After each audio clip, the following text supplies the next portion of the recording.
Ndabarakije kumwe bene data mudukurikirane yanje mishema y'Imana ko navugana nongeye kubakaze bose mugani kuri kubora gano cyane kubafasha gukura mu buntu no kumenya umwami wa Kristo nongeye kubakaze mwese mu nyigisho igira indwi y'urukurikirane rw'icirwa cacu twise kuri kuvyerekeye uburake bw'Imana. Ndagwaye kaze inyigisho yumvirize kandi urabe n'abandi woyiha eka kandi uvyibishoboye utumire n'abandi bantu kwinjira muri groupe z'ukuri kubohora. Kaze umwami Yesu abagirire neza. Nagatore n'inyigisho yacu yindi twarabonye ko uwizera Yesu Kristo uburake bw'Imana bo muvuyeko, ariko ngo wanse kwizera uburake bw'Imana bo mugumako. Nagacishemwo akakantu gatoya. Abigisha inyigisho zitwa théologie réformée canke calvinisme vya élection prédestination bigisha yuko Yesu yapfiriye abantu bamwe, atapfiriye isi yose, yapfiriye abantu bamwe. Mushaka kuba mu muryango wa James, umuryango w'abantu turi batanu mu nzu, jewe madamu n'abana batatu. Abigisha yuko je na madamu twaravutse bwa kabiri twese, ariko dufite n'umwana umwe mukuru amaze kwakira Yesu umwami n'umukiza. Ariko abandi babiri bacari batoye, bafite imyaka hafi 5 undi umwaka n'inusu. Barigisha yuko muri aba bana batatu plutôt dufise, uyu umwe yamaze kwakira Kristo kwinjira mu ubutumwa ndamwigisha vya Yesu, arabimenya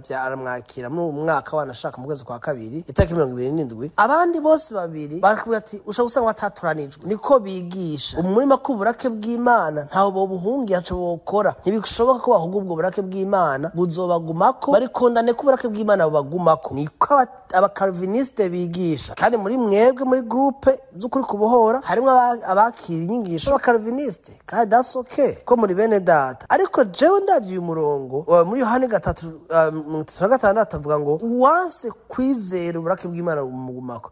Urumva ko arimwo igikorwa cyo kwanka, kurojeta, to reject, kwanka. Umuntu yanka iki kinahawe, kinabwiwe gukora. Rero abakalviniste bavuga ati ntushobora guhitamwo Imana. Ikindazi ko ari ikintu kigoye kenshi ku bantu benshi, ariko nagira mvugira ijambo. Ubutumwa bwiza Yesu yabutanze ku bwa bose, agakiza yagatanze ku bw'isi yose. Ibi inyo sinya kubivuga naka abantu bose, ariko si bose bazokakira, harabakanga. Rero uyu murongo ubona yuko ngo avanse kwizera muri make uvuze ngo nta burake bw'Imana bushaka kuburi ku bantu, nuko uvuze ati ntaco ari kondane. Jewe ndavye iyo mana bigisha yuko ari Imana yica abantu. Iyo mana jewe siyo nizera. Kadusimbe mu gitabo c'Abaroma igice ca 5 umurongo wa 6 turabaranya kushaka ku murongo ndibaza wa 11, hanyuma turabica umwami Yesu atuganiriza. 6 mumvize neza aya majambo: tugifise intege nke mu gihe gikwiye Kristo yapfiriye abatubaha Imana. Mu gihe gikwiye tugifise intege nke,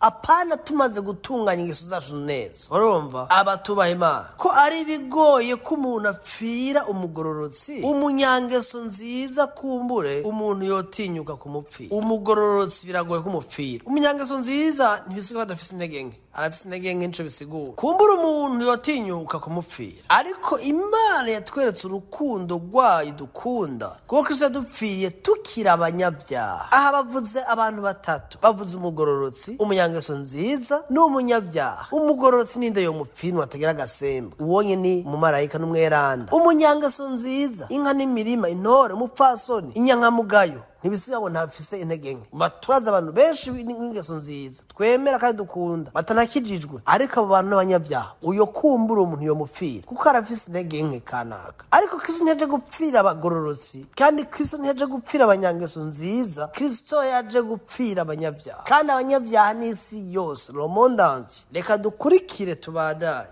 Haleluya. Ariko Imana yatweretse urukundo rwayo dukunda, kuko Kristo yadupfiriye tukiri abanyabyaha. Nuko none tumaze guhindurwa intungane n'amaraso yiwe, twagizwe intungane canke nk'abagororotsi n'amaraso yiwe, tuzorushirizwa guheshwa nawe ukizwa ishavu ry'Imana. Tumaze guhindurwa intungane n'amaraso ya Kristo, tumaze guhinduka abagororotsi n'amaraso ya Kristo, apana n'ibikorwa byacu byiza n'ingeso zacu nziza. Oya, amaraso ya Kristo, igikorwa ca Kristo, tuzorushirizwa no gukizwa nawe uburake bw'Imana. Urumva ko uburake bw'Imana ntitubukizwa n'ibintu twakoze, ntitubukizwa n'ikindi kintu, ntitubukizwa no guhindura idini, tubukizwa no kwizera umwami wacu Yesu Kristo. Igihe wakiriye Kristo mu mutima ukamwizera, ubuhunze uburake bw'Imana, ubu upfuye mu burake bw'Imana. Abakristo benshi bagendana umutima ubabwira ko uburake bw'Imana buri ku buzima bwabo, ko bazokubitwa inkoni y'Imana. ko bazomererwa nabi, ko bagowe. Mene data, ahantu muhasoke buhave. Yesu yaje kugukiza uburake bw'Imana, amaraso yiwe nje kugwa akora. Mwibuke Mose abwira abanyisraeli kumanika amaraso ku bishimaryango by'imiryango yabo, ku mazu yabo. Umumarayika muranduzi ahashitse akabona amaraso ngo yabaca hejuru y'inzu akarengana. Iyo Pasika, Passover na Pâques nico bisigura. Ubwo burake bw'Imana buje kwica imfura muri Egiputa bwashika ku nzu amaraso y'abanyisraeli bugaca burengana. Natwe uburake bw'Imana buzoza kurandura abansi b'Imana ije ibona amaraso ya Kristo ikavuga uti uyu ni uwanje ntashobora kumugira kuko wanditse mu gitabo c'ubugingo. Mukundwa, uvyumvise ibi birahindura imigendanire yawe n'Imana n'ingene ubona Imana, ingene wibona. Nukuri akaruhuko tuvuga naka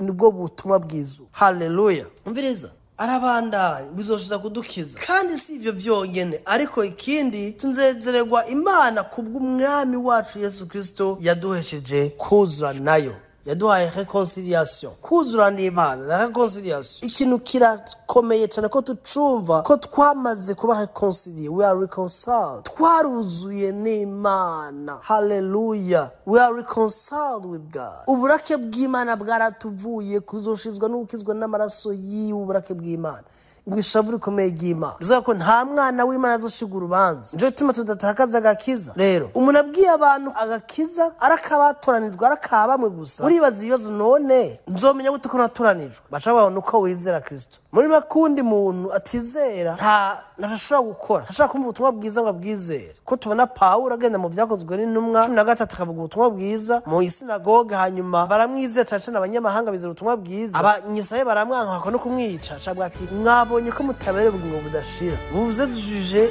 indignes de la vie éternelle. Ati désormais ndahindukira abanyamahanga. Ntibabwiye ngo Imana ngo ntiyabatoranije musi koya, bonyene barahisemo kutizera ubwo buzima. Twavuga byinshi, ariko ndashaka ureme mu mutima nimba warizeye Kristo. Utarizera nta kindi cyo gushoboza guhunga ubwo barakataye bwa Yesu yakoze muri zi. Yarapfuye amenye amaraso yiwe, mwizere uyakire, imbabazi zikore kubwo burake bwawe. Utavyizera uguma kuri wewe uzopfana nabwo. Bavuga ngo yitavye Imana, kumbe witavye yindi Imana atari Imana Data wo mwijuru. Ugire umunsi mwiza.